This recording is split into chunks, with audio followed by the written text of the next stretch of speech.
Halo semua, selamat bergabung dengan saya di sesi pertama dari kuliah keamanan non-tradisional ini.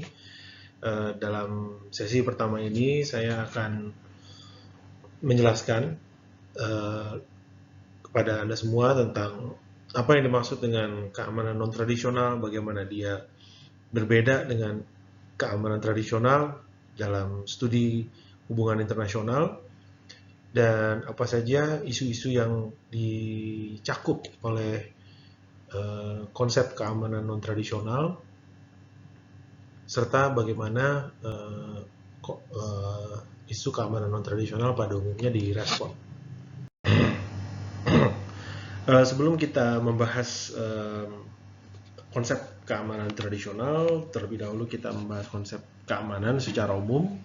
Keamanan itu berarti adalah terbebasnya suatu aktor, ya, baik itu negara maupun non-negara, dari kemungkinan penaklukan atau subjugasi atau represi oleh aktor lain. Keamanan juga bisa diartikan sebagai pemenuhan kesejahteraan dari suatu aktor, bisa negara ataupun non-negara. Keamanan juga berarti prediktabilitas atau kemampuan aktor itu memprediksi, mempertimbangkan kondisi dirinya di masa yang akan datang. Keamanan juga berarti terjaganya identitas diri, self identity, baik itu identitas yang sifatnya terberikan, ya, seperti etnisitas, ras, religi, begitu ya, maupun identitas yang sifatnya diadopsi, ya, seperti ideologi misalnya, ya. Terjaganya identitas diri suatu aktor, baik itu negara maupun kelompok masyarakat, itu akan menentukan keamanan dari negara atau kelompok masyarakat tersebut. Negara atau kelompok masyarakat yang merasa bahwa identitasnya tergerus, termarginalkan, tersubjugasi, terrepresi, akan merasa tidak aman, akan merasakan ketidakamanan atau ancaman dibanding aktor yang tidak mengalami hal-hal tersebut. Yang terakhir di sini dikatakan juga adalah aman itu berarti unggul di atas kekuatan aktor lain. Jadi aktor yang memiliki keamanan adalah aktor yang unggul di atas kekuatan aktor lain yang merupakan musuh atau kompetitornya, ya.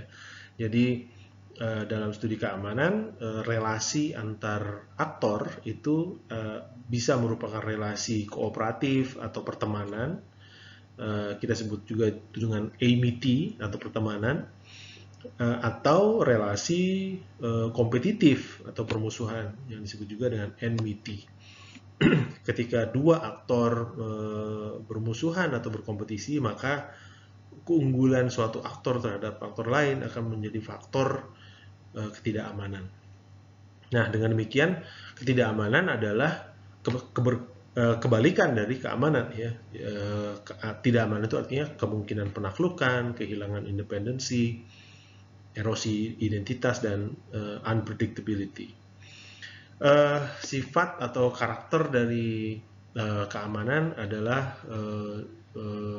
sifatnya tidak absolut, ya. Artinya ketidakamanan itu dibangun dari suatu relasi antar aktor. Dua aktor yang bermusuhan atau berkompetisi tentu akan merasa tidak aman ketika aktor lain memiliki keunggulan. Tapi hal tersebut tidak akan terjadi bagi relasi aktor yang lain, gitu ya. Sebagai contoh, relasi antara Amerika Serikat dan Tiongkok. Amerika Serikat akan merasa tidak aman ketika Tiongkok lebih unggul daripada Amerika Serikat. Sebaliknya, bagi negara-negara lain selain Amerika Serikat, keunggulan Tiongkok mungkin tidak mengakibatkan rasa tidak aman seperti halnya yang dirasakan oleh Amerika Serikat. Selain itu, di antara negara-negara yang merasa khawatir dengan meningkatnya keunggulan Tiongkok, baik itu dalam hal militer maupun ekonomi, Di antara mereka juga memiliki rasa keamanan yang berbeda-beda. Ada yang merasa paranoid dan ada yang merasa lebih santai menghadapinya. Sehingga dengan kata lain, keamanan bagi suatu aktor belum tentu keamanan bagi aktor yang lain. Apa yang terpenuhi bagi suatu aktor untuk keamanannya belum tentu memenuhi keamanan aktor lain. Dan yang terakhir adalah ketidakamanan berbeda dengan risiko. Ya, ada ketidakamanan berbeda antara ancaman dan risiko, kerawanan. Ya, maksudnya di sini adalah kita memiliki dua terminologi yang berbeda ya untuk membedakan keamanan tradisional dan keamanan non tradisional. Keamanan tradisional fokus pada ancaman. Terminologi ancaman itu mengacu kepada suatu aktor spesifik yang membawa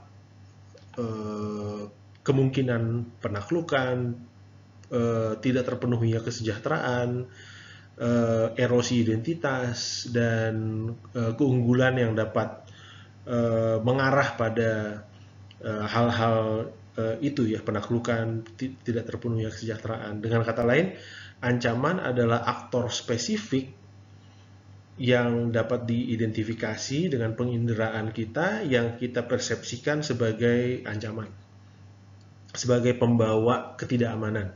Ya. Berbeda dengan risiko. Risiko adalah faktor-faktor yang berasal dari diri sendiri yang belum mewujud sebagai suatu ancaman, belum mewujud sebagai suatu kebahayaan, tetapi dapat menjadi ancaman atau kebahayaan bagi keamanan diri kita di kemudian hari. Ya, sebagai suatu contoh, ancaman itu dapat muncul dari aktor negara maupun non-negara. Ancaman yang berasal dari negara lain, sebagai misal berbentuk agresi atau kemungkinan agresi militer dari negara lain. Ancaman